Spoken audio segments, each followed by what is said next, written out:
गोवा की राजनीति में मार्च 2026 एक अहम महीना बनने जा रहा है। इसकी वजह है गोवा विधानसभा का 13वां सत्र। जानकारी के मुताबिक गोवा राज्य की 8वीं विधानसभा का 13वां सत्र शुक्रवार 6 मार्च 2026 को सुबह 11:30 पर शुरू होगा। सत्र का आयोजन गोवा विधानसभा परिसर परवरी में किया जाएगा और ये 27 मार्च 2026 तक चलेगा। इस पूरे सत्र के दौरान विधानसभा की कुल 14 बैठकें होंगी। बैठकें 6 मार्च से शुरू होकर अलग अलग तारीखों पर आयोजित की जाएगी, जिसमें 6 मार्च, 9 मार्च, 10 मार्च, 11 मार्च, 12 मार्च, 13 मार्च, 16 मार्च, 17 मार्च, 18 मार्च, 20 मार्च, 23 मार्च, 24 मार्च, 25 मार्च और अंतिम बैठक 27 मार्च 2026 को होगी। यह भी स्पष्ट किया गया है कि शनिवार, रविवार और सार्वजनिक अवकाश के दिन सदन की कोई बैठक नहीं होगी। विधानसभा की हर बैठक का समय पहले से तय किया गया ताकि सदन की कार्रवाई व्यवस्थित ढंग से चल सके। हर दिन सदन की कार्रवाई सुबह 11:30 बजे से शुरू हो, दोपहर 1 से 2:30 बजे तक लंच टाइम होगा। इसके बाद शाम 4 से 4:30 तक चाय का अवकाश होगा। दिन की कार्रवाई शाम 6 बजे तक समाप्त होगी या फिर उस दिन का कार्य पूरा होते ही सदन स्थगित कर दी जाएगी। हालांकि यदि जरूरी हुआ तो सदन अपने प्रस्ताव के जरिए इस समय को बदल भी सकती है। इस सत्र में प्रश्नकाल को लेकर भी विस्तृत नियम तय किए गए हैं। तारांकित और अतारांकित प्रश्नों के लिए बैलेट की प्रक्रिया एक दिन शाम 4 बजे आयोजित की जाएगी। सदस्यों से कहा गया है कि वो तारांकित और अतारांकित प्रश्नों के नोटिस दोपहर 1 बजे तक विधानसभा सचिवालय में जमा करें ताकि बैलेट की प्रक्रिया सुचारू रूप से पूरी की जा सके। प्रत्येक सदस्य अधिकतम 3 तारांकित प्रश्न और 15 अतारांकित प्रश्न दे सकता है। सदस्यों को यह भी निर्देश दिया गया है कि वो प्रश्नों से जुड़े नियम संख्या 37, 38 और 43 का पालन करें। प्रश्नकाल का और व्यवस्थित बनाने के लिए विभागों को अलग अलग समूहों में बांट दिया गया है। शुक्रवार को समूह ए के अंतर्गत आने वाले विभागों पर सवाल पूछे जाएंगे। इसमें कार्मिक, विजिलेंस, प्रशासनिक सुधार विभाग, सामान्य प्रशासन, नागरिक उड्डयन, शिक्षा, सूचना एवं प्रचार, योजना, सांख्यिकी और मूल्यांकन जैसे जन शिकायतें, कौशल विकास और उद्यमिता, आवास और आवास बोर्ड, पर्यावरण और जलवायु परिवर्तन, कृषि, नागरिक आपूर्ति और उपभोक्ता मामलों तथा विज्ञान और प्रौद्योगिकी जैसे विभाग शामिल हैं।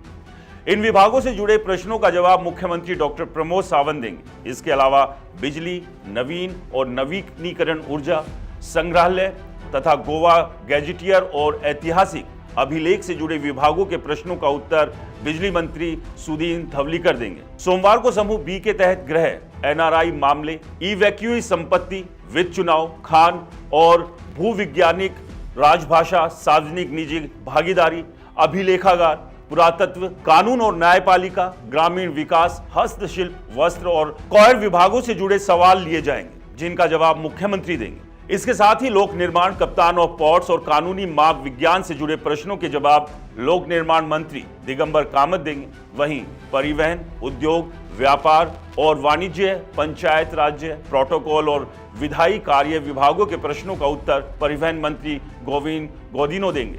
मंगलवार को समूह सी के अंतर्गत सार्वजनिक, स्वास्थ्य, शहरी विकास, नगर और ग्रामीण नियोजन, महिला और बाल विकास तथा वन विभाग शामिल हैं, जिनका जवाब स्वास्थ्य मंत्री विश्वजीत राणे देंगे। पर्यटन, सूचना प्रौद्योगिकी, इलेक्ट्रॉनिक्स और संचार, छपाई और स्टेशनरी विभागों के सवालों का जवाब पर्यटन मंत्री रोहन खौंटे देंगे। बुधवार को समूह डी में जल संसाधन, सहकारिता और प्रोविडोरियो संस्थान से जुड़े प्रश्नों के जवाब जल संसाधन मंत्री सुभाष शिरोडकर देंगे। राजस्व, श्रम और रोजगार तथा कचरा प्रबंधन से जुड़े सवालों का जवाब राजस्व मंत्री एंजीनियो मोन्सेरात देंगे। वहीं खेल एवं युवा मामले, कला और संस्कृति तथा जनजातीय कल्याण विभागों से जुड़े प्रश्नों का उत्तर खेल मंत्री डॉक्टर रमेश तवड़कर देंगे। गुरुवार को समूह ई के अंतर्गत मत्स्य पालन, पशुपालन और पशु चिकित्सा सेवाएं तथा कारखाने और बॉयलर विभाग शामिल हैं, जिनका जवाब मत्स्य पालन मंत्री नीलकंठ हर्णेकर देंगे। सामाजिक कल्याण, नदी नौवहन, दिव्यांग व्यक्तियों का सशक्तिकरण और पेयजल विभाग से जुड़े सवालों के जवाब समाज कल्याण मंत्री सुभाष फरदेसाई देंगे। जानकारी के अनुसार सभी प्रकार के नोटिस, चाहे वो प्रश्नों से जुड़े हो, ध्यान आकर्षण से जुड़े हो या 0 आवर से, केवल नोटिस बॉक्स में या फिर ई असेंबली प्रणाली के जरिए ऑनलाइन ही जमा किए जाएंगे। विधानसभा सचिवालय के अधिकारियों के पास सीधे दिए गए नोटिस मान्य नहीं होंगे। जीरो आवर के तहत किसी भी तात्कालीन और जनहित से जुड़े मुद्दे को उठाने के लिए सदस्यों को उसी दिन सुबह 10 बजे से पहले नोटिस जमा करना होगा। इसी तरह नियम 63 के तहत ध्यान आकर्षण प्रस्ताव लाने के लिए भी सुबह 10 बजे से पहले नोटिस देना अनिवार्य होगा। कागज रहित विधानसभा की पहल के तहत तारांकित और अतारांकित प्रश्न ऑनलाइन या कागजी रूप से जमा किए जा सकते हैं, लेकिन सदस्यों से आग्रह किया गया है कि वो किसी एक माध्यम का उपयोग करें। यदि किसी एक प्रश्न के लिए दोनों माध्यमों का इस्तेमाल किया गया तो केवल ऑनलाइन माध्यम से दिया गया प्रश्न ही मान्य माना जाएगा। कागजी रूप से दिए गए प्रश्नों को दोपहर 1 बजे तक नोटिस बॉक्स में जमा करना होगा, जबकि ऑनलाइन प्रश्न भी वेबसाइट www.goavidhansabha.gov.in पर दोपहर 1 बजे तक अपलोड करने होंगे। निजी सदस्यों के विधेयक और प्रस्तावों को लेकर भी पूरी प्रक्रिया स्पष्ट की गई। बजट प्रस्तुति के कारण 6 मार्च 2026 को कोई निजी सदस्य कार्य नहीं होगा। निजी सदस्यों के विधेयक और प्रस्ताव 13 मार्च, 20 मार्च और 27 मार्च 2026 को लिए जाएंगे। इनसे जुड़े नोटिस की अंतिम तिथि को सुबह 10 बजे तक जमा करने होंगे और इसके लिए बैलेट शाम 4 बजे सचिव के कक्ष में आयोजित किया जाएगा। कुल मिलाकर ये बुलेटिन गोवा विधानसभा के 13वें सत्र का पूरा रोड मैप पेश करता है। इसमें सत्र की तारीखों से लेकर बैठकों के समय, प्रश्नकाल, जीरो आवर, ध्यान आकर्षण प्रस्ताव, विभागवार सवाल जवाब, कागज रहित व्यवस्था और निजी सदस्यों के कार्य तक हर पहलू को विस्तार से तय किया गया है।